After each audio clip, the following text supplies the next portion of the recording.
Kapatid, ang pamilya ang unang regalo ng Diyos sa atin.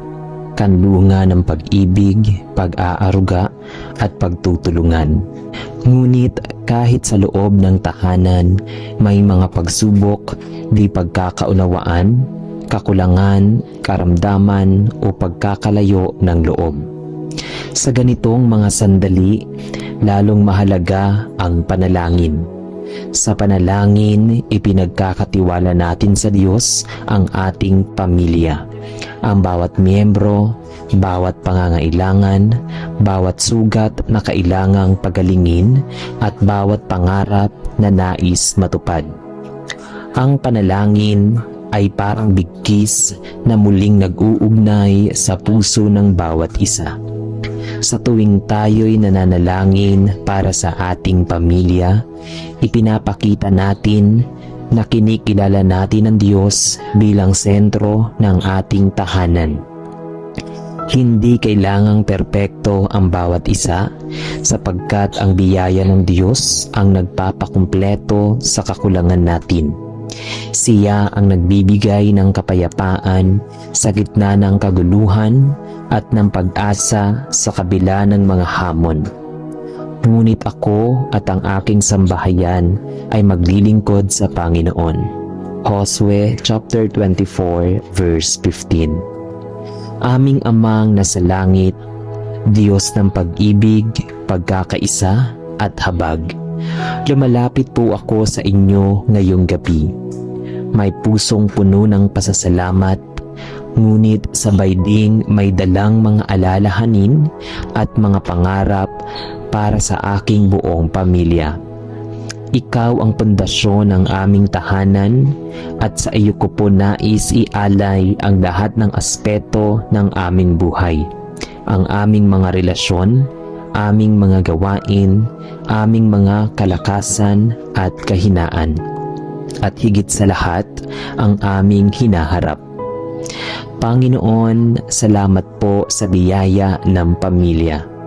Salamat sa mga taong kasama ko sa bawat yugto ng aking buhay, sa bawat pagtawa, sa bawat luha, sa bawat pagsubok at sa bawat tagumpay.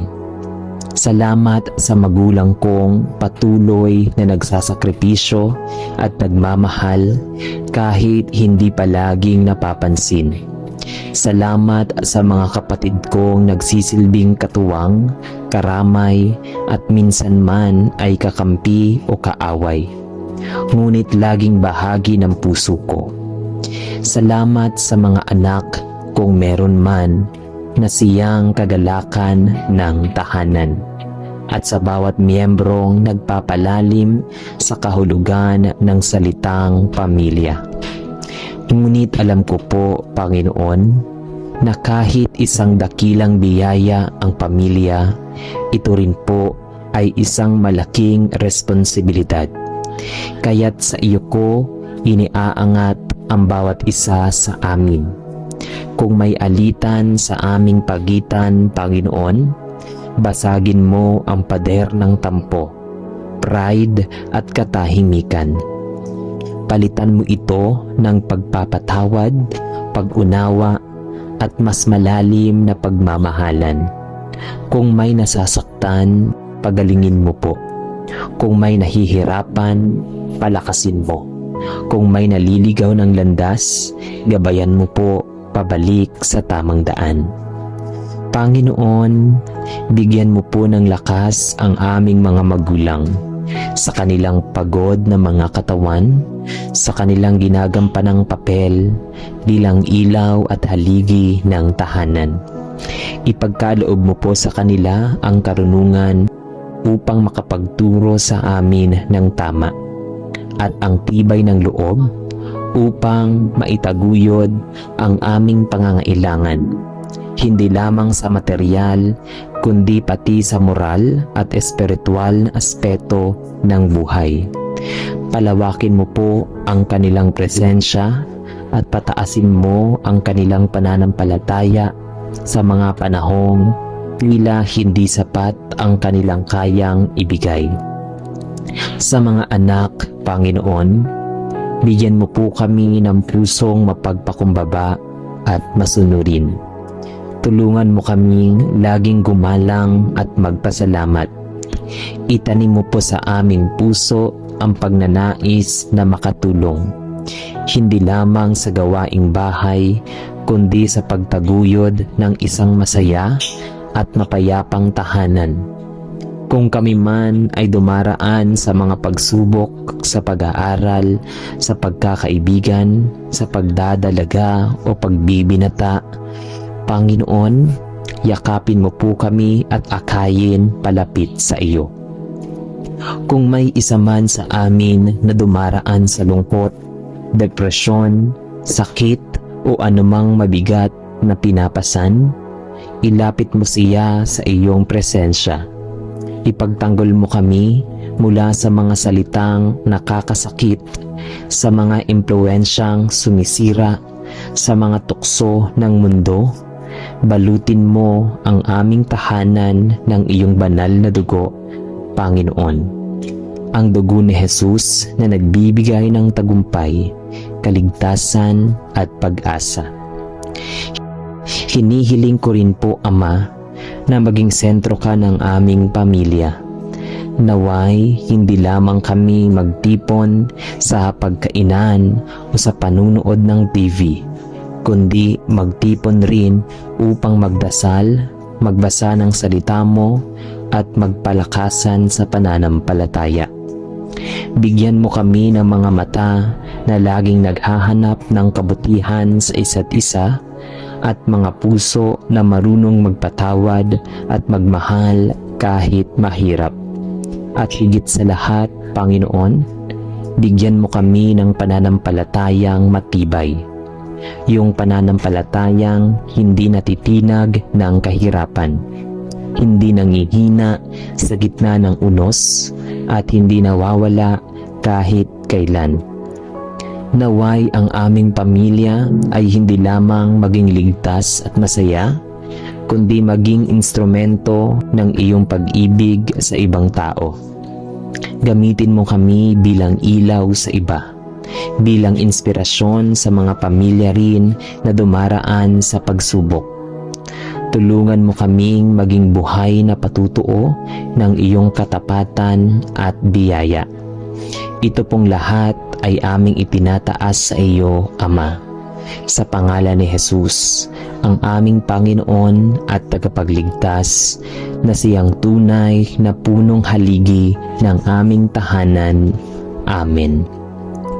Aming mapagmahal na Diyos, Ikaw na lumikha sa bawat isa sa amin at tumawag sa amin upang mamuhay hindi lamang bilang mga individual, kundi bilang isang pamilya na may layunin, pananampalataya at pag-ibig. Kami po ay lumalapit sa iyo ngayong oras na ito nang may kababaang loob at may puso ng pasasalamat at paghingi ng tulong. Salamat po, Panginoon, sa aming pamilya.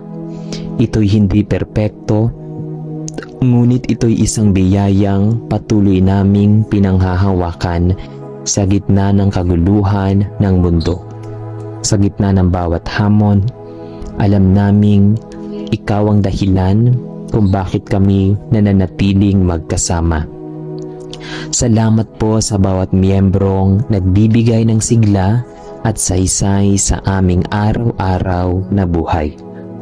Salamat sa mga pagkakataong kami ay nagtutulungan, nagtatawanan at nagsasama-sama sa harap ng lamesa sa loob ng tahanan. At higit sa lahat, sa panalangin. Ngunit Ama, hindi rin po namin maikakaila na may mga sandaling kami ay nagkakawatak-watak. May mga hindi pagkakaunawaan, may mga tampuhan, may mga salitang nagsasabi na hindi na mababawi. May mga sugat sa loob na hindi laging napapansin. Kaya't sa oras na ito, itinataas po namin ang aming buong pamilya sa iyong mga kamay. Pag-isahin mo po kami, Panginoon. Ipagkaloob mo po sa amin ang pusong marunong makinig, umunawa at magmahal. Kahit sa gitna ng pagkakaiba-iba, turuan mo kaming umako ng pagkakamali at huwag maging alipin ng pride at galit. O Diyos, Ikaw ang nagsasabi na ang tahanang nakatayo sa iyo ay hindi matitinag. Kaya't itinatayo po namin ang aming tahanan sa batong matibay. Ang iyong salita, nais naming maging isang pamilya na hindi lamang nagkakaisa sa pangalan, kundi tunay na nagkakaisa sa layunin, pananampalataya at direksyong mula sa iyo. Maging sentro ka po ng aming relasyon sa isa't isa. Sa bawat desisyon, sa bawat usapan, sa bawat plano, naisin naming ikaw ang manguna. Panginoon, hinihiling din po namin ang proteksyon mo sa aming pamilya. Hindi lamang laban sa pisikal na sakit o kapahamakan, kundi higit sa lahat, laban sa mga espiritual na panganib. Ilayo mo po kami sa tukso ng kasinungalingan, inggit, galit, katamaran, kahalayan at materyalismo. Turuan mo po kami ng kabanalan, disiplina at takot sa iyo. Sa bawat miyembro ng aming pamilya, lalo na sa mga kabataan, itanim mo po ang malalim na ugnayan sa iyo. Isang ugnayang hindi basta-basta nawawala kahit sa gitna ng pagsubok. Bigyan mo po ng karunungan at pag-ibig ang mga magulang upang maging huwaran at gabay. Palakasin mo po ang kanilang loob, lalo na kapag sila'y napapagod at nawawalan ng pag-asa. Palitan mo po ng katiyakan ang kanilang pag-aalala at bigyan mo sila ng kapayapaang nagmumula sa iyong presensya.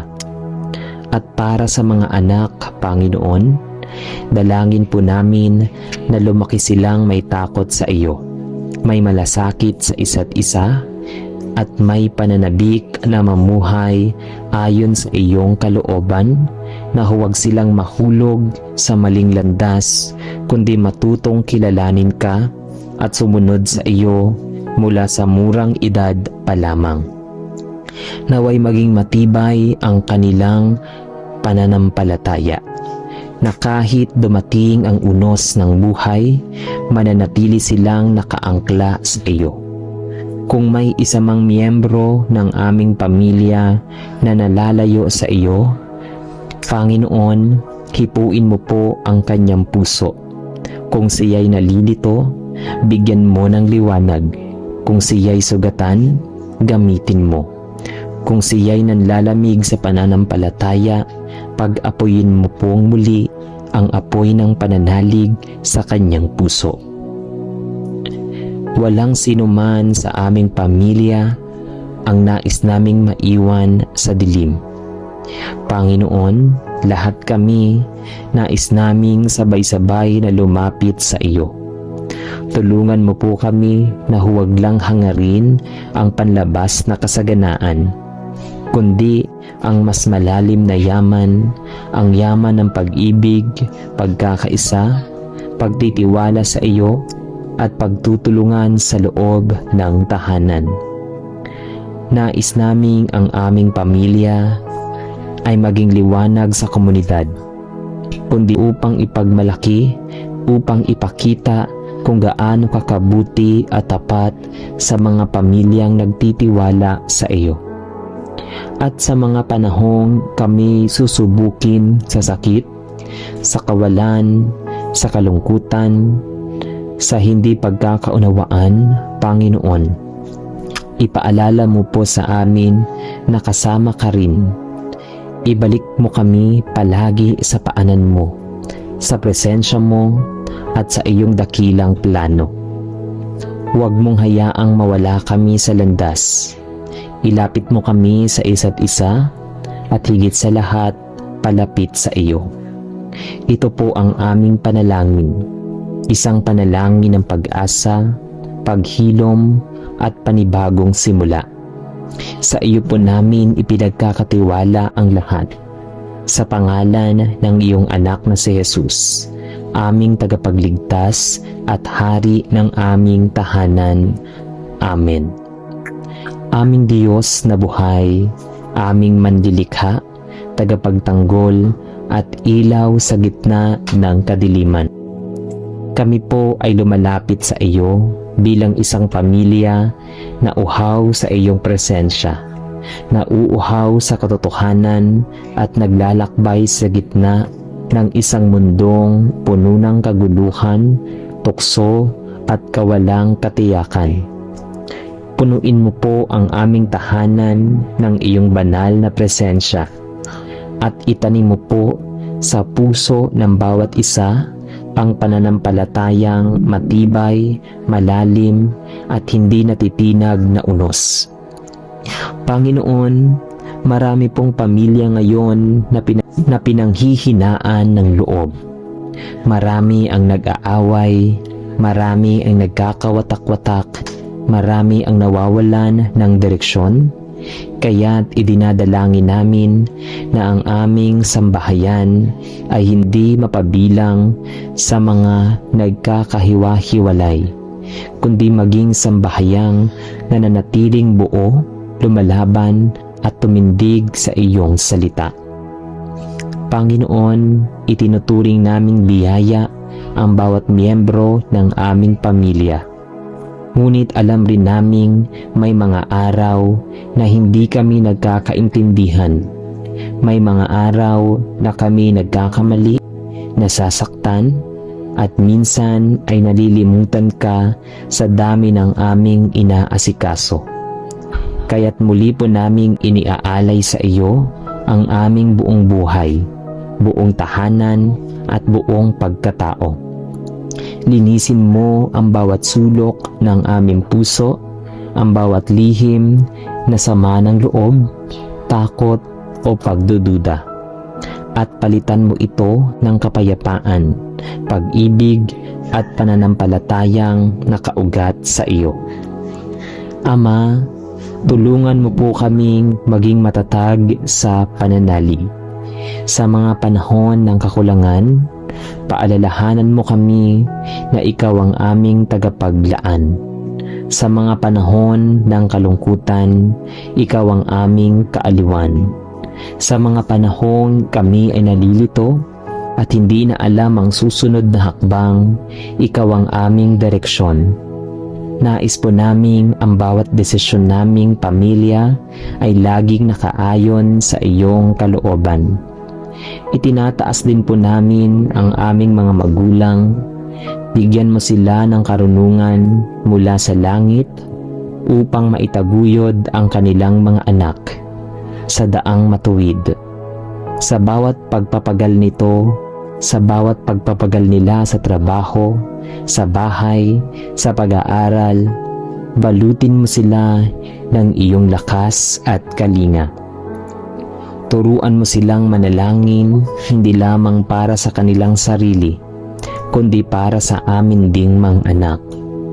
Ibalik mo po sa kanila ang tuwa at pag-asa sa gitna ng kanilang mga sakripisyo. At kami pong mga anak, Panginoon, ay lumuluhod din sa iyo.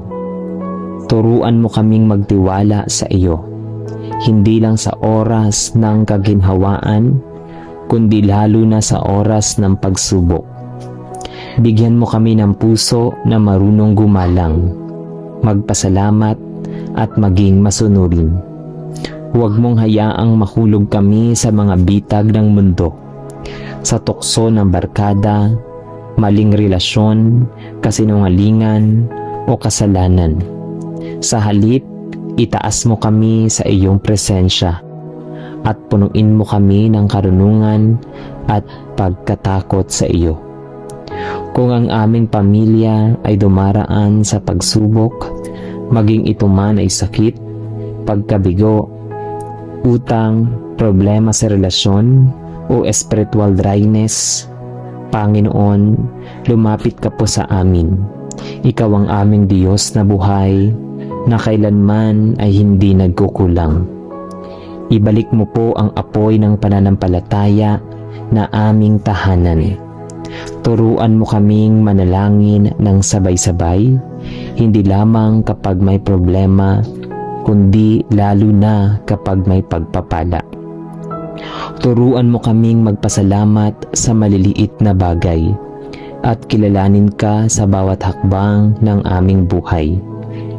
Panginoon, pangarap po naming maging pamilyang nakikita ka, hindi sa pamamagitan ng panlabas na anyo, kundi sa pamamagitan ng aming pag-uugali.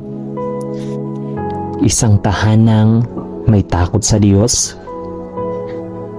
desisyon at ugnayan sa isa't isa.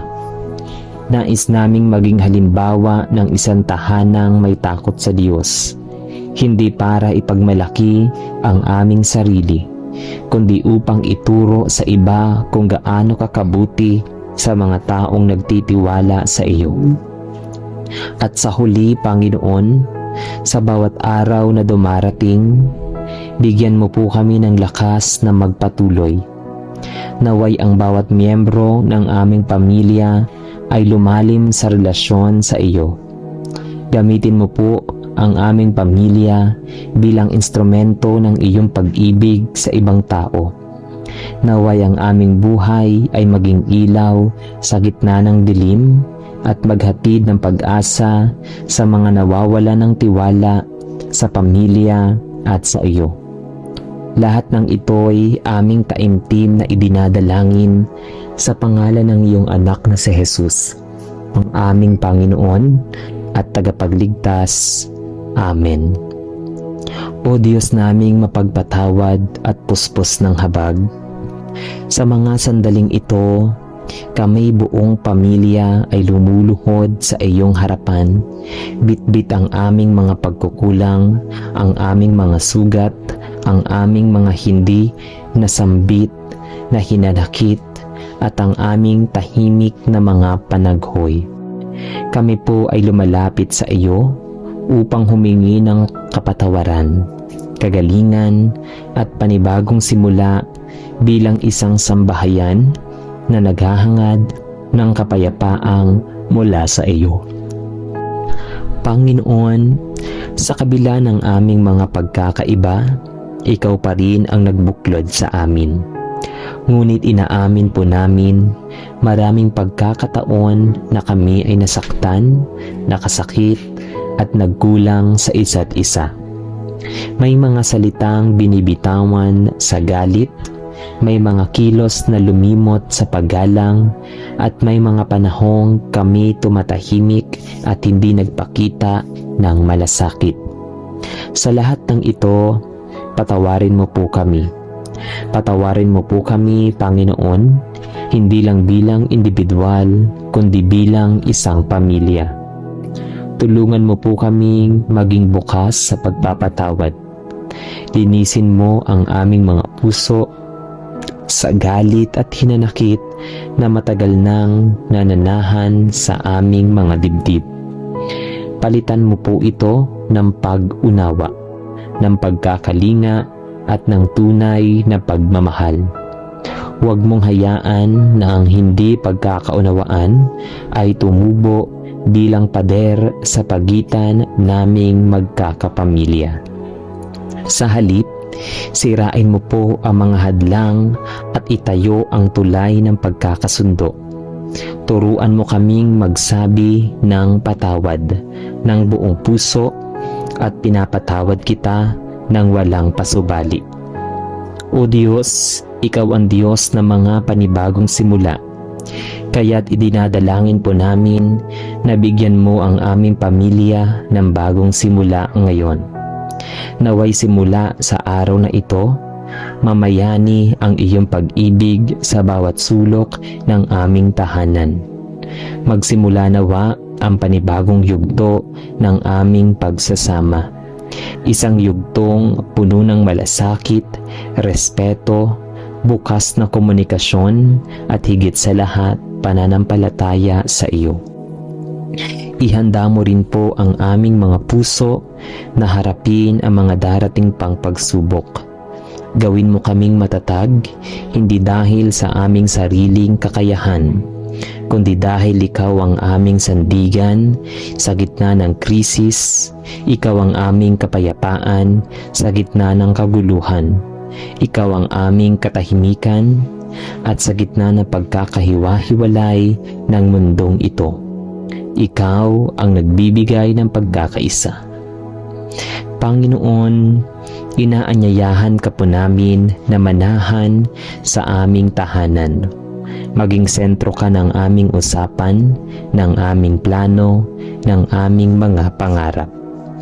Gawin mo kaming isang pamilyang hindi lamang nakabase sa damdamin, kundi nakaangkla sa katotohanan at sa iyong salita.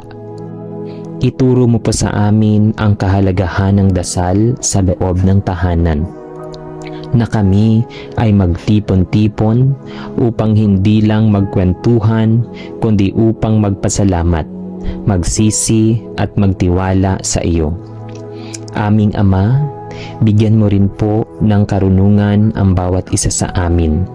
Sa mga magulang, karunungang mamuno, magmahal ng tapat, at magsakripisyo ng may galak. Sa mga anak, karunungang sumunod, rumespeto at umunawa.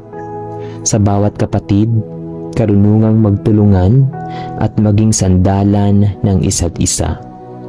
At kung sakaling may mga mahal kami sa buhay na nawala, naligaw o nasasaktan sa kanilang pananampalataya, Panginoon, inaabot po namin sila sa iyo. Hipuin mo ang kanilang puso, dalhin mo sila pabalik, hindi lamang sa aming tahanan, kundi sa iyo. Sapagkat ang pamilya ay hindi ganap kung may isa mang nawawala sa iyong presensya.